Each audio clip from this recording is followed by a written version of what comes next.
विश्व भर में शिमला की पहचान इसकी खूबसूरती के लिए है, लेकिन रिज मैदान पर खूबसूरती पर धब्बा लगाने के लिए कोई कसर नहीं छोड़ी जा रही है। शिमला के ऐतिहासिक रिज मैदान पर जहां एक नेपाली साइकिलिस्ट को पुलिस ने ये कहकर कि यहां बिना परमिशन के साइकिल नहीं चल सकती, साइकिल चलाने से रोक दिया था, वहीं इस ऐतिहासिक मैदान पर शुक्रवार देर रात हैवी ट्रक दौड़ते हुए नजर आए। बेशक इन्हें परमिशन दी गई है, लेकिन ये काफी संवेदनशील इलाका है और यहाँ पर गाड़ियों की आवाजाही नहीं होती है और आसपास सील्ड रोड है, केवल एम्बुलेंस को जाने दिया जाता है। दरअसल शिमला के रिज मैदान पर एक इवेंट के आयोजन के लिए सारे नियम तार तार कर दिए गए हैं। जैसे ही इसका एक वीडियो सोशल मीडिया पर वायरल हुआ तो बवाल मच गया। वहीं जब सुबह के समय शिमला के पूर्व deputy mayor Tikender Panwar cycling करते हुए रिज पहुंचे तो ये सब देखकर वे हैरान रह गए। इसके बाद उन्होंने इसका एक वीडियो शूट कर सोशल मीडिया पर अपलोड किया और सरकार को याद दिलाया कि रिज पर किसी भी तरह का कार्यक्रम आयोजित न करने के लिए हिमाचल प्रदेश हाईकोर्ट ने सख्त आदेश दिए हैं। इस पूरे मामले पर शिमला के पूर्व मेयर टिकेंद्र पंवर ने नाराजगी जताई और शिमला के एसपी को शिकायत भेजी। उन्होंने कहा कि रिज पर किसी भी तरह के आयोजन पर हाईकोर्ट ने रोक लगाई है और ऐसे में यहाँ पर हैवी ट्रक और मशीनें जा रही है, इससे लोगों की जान को खतरा है। देखिए, ट्रक का मामला तो एक पहलू है और लेकिन ट्रक के साथ क्रेन भी थी जो सुबह देखी गई, और क्रेन के साथ आप अभी भी रिज पर जाएंगे तो ये जितने भी वहाँ पर टेंट्स लगाए हैं ये भी मामला साथ में देखा जाना चाहिए कि रिज जो अपने आप में एक ऐसी जगह है जहाँ पर कानून ये कहता है कि आप कुछ वेंडिंग नहीं कर सकते और कुछ भी इस तरह की एग्जीबिशन भी नहीं कर सकते, क्योंकि इसमें ये हेरिटेज जोन है और आप हेरिटेज जोन में कोई टेम्परेरी स्ट्रक्चर्स भी खड़े नहीं कर सकते हैं। और हाई कोर्ट का ऑर्डर है, हिमाचल जो हाई कोर्ट है 2004 का, अगर मैं सही हूँ याद कर रहा हूँ, जस्टिस देसाई का, जिसमें ये साफ कहा गया है कि यहाँ पर कोई भी एक्टिविटी नहीं होनी चाहिए दो तीन कारणों से। एक तो ये है कि इसकी सेंसिटिविटी है और ये अपने आप में बहुत ही वल्नरेबल जोन में है, क्योंकि बहुत लोगों को शायद ये मालूम नहीं है कि ये टैंक सिर्फ पानी का क्वेश्चन नहीं है, लेकिन जितना भी जो रीजन है लोअर बाजार से नीचे, ये सारा अगर कभी आग लगेगी तो इस टैंक का होना बहुत ज़रूरी है। और अगर ये टैंक में थोड़ा गड़बड़ होती है तो वहाँ पर वो फायर हाइड्रेंट्स कुछ भी चलने वाले नहीं हैं। तो ये पूरा एक इकोसिस्टम है और उस इकोसिस्टम की एक कड़ी ये टैंक है। अगर ये खराब होगा तो ये पूरा का पूरा इकोसिस्टम खराब हो जाएगा।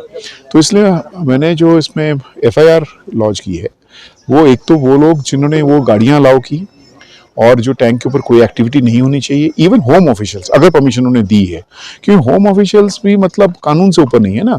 आप होम डिपार्टमेंट हो कि आप किसी को पहले परमिशन है भी कि नहीं है, तो एक तो वो जो ट्रक और क्रेन के मालिक हैं उनके खिलाफ, और जो लापरवाही हुई है जिन अफसरों द्वारा उनके खिलाफ, क्योंकि बेसिकली ये डिज़ास्टर जो हमारा डिज़ास्टर मिटिगेशन प्लान है उसके तहत आता है और ये बहुत खतरनाक होता है। ये उसी तरह से जैसे कोविड के वायलेशन से आपको याद होगा, उसी तरह से हमारा स्टेट डिज़ास्टर मैनेजमेंट एक्ट है और डिस्ट्रिक्ट डिज़ास्टर मैनेजमेंट एक्ट है।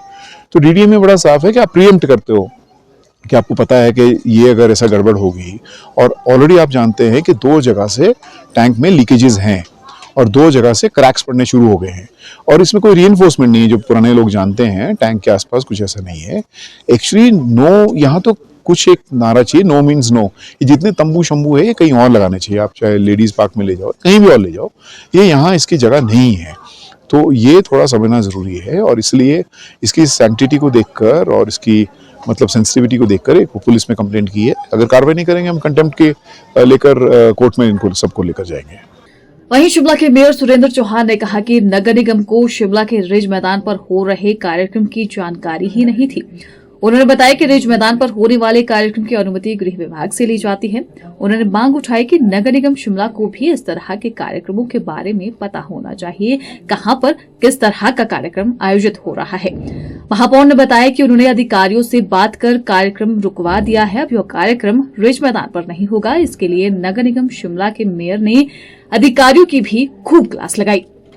देखिए, एक तो हमारे जो ये मामला है ये बहुत गंभीर मामला है। इसको हम लोग बहुत गंभीरता से ले रहे हैं और ये कैसे आया, क्यों आया, वो तो अलग इशू है, लेकिन पहुंचने का मैंने SP से भी बात की है और दूसरे लोगों से भी बात की है जो इसके रिस्पॉन्सिबिलिटी जिनकी है उसमें उसको संज्ञान लिया हमने इसमें।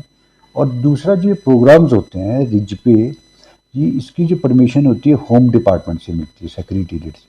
तो इसमें मेरा ये कहना है, किसी भी तरह का कोई भी कार्यक्रम होता है तो नगर निगम को उसकी जानकारी होनी चाहिए। कोई भी स्टेज बन रहा है, कोई भी कुछ बन रहा है, कोई किसी भी, क्योंकि हमने ऑलरेडी उसमें मार्क किया हुआ है कहाँ पर कैसी स्टेज बनेगी। 26 जनवरी का प्रोग्राम है तो उसमें कहाँ वो स्टेज बनना है, हमने उसको होल्ड करने के लिए और वो परमानेंटली एक बनाया, हर कहीं उसमें वो नहीं कर सकते हम। चाहे वो वाटर टैंक नीचे, उससे अरे को हमने स्पेस दे रखा है कि कहाँ अपनी स्टेज बनानी है, कहाँ वो, ये इसकी सारी चीज़ें हमने दे रखी है। इसकी जानकारी जब हमारे पास नहीं होगी तो वो बड़ा चिंता का विषय रहता है। इसलिए मैंने होम को भी मैं लेटर लिख रहा हूँ कि जो भी किसी भी तरह का कोई फंक्शन हो, पहले हमको भी इसकी जानकारी हो, क्योंकि हम परमिशन तो हम देते नहीं है इस डिपार्टमेंट की, होम से लेनी पड़ती है। जब हम परमिशन हमारे पास हो, हम प्रैक्टिकली हम बताएं, हम पानी वालों को भेज सकते हैं वहाँ पे कि इसके नीचे टैंक है, कि कहाँ करना है, कितना स्पेस आपको मिलेगा, इससे ऊपर नहीं कर सकते आप। तो इसलिए मैंने कल भी इसी को किया। अब मैंने स्पॉट पे जाके देखा भी, उसको मैंने स्टॉप कराया, बंद कराया और उसको शिफ्ट कराया। और ये सारा संज्ञान मैंने एसपी से भी बात की है और सब इस पे संज्ञान लिया जाएगा।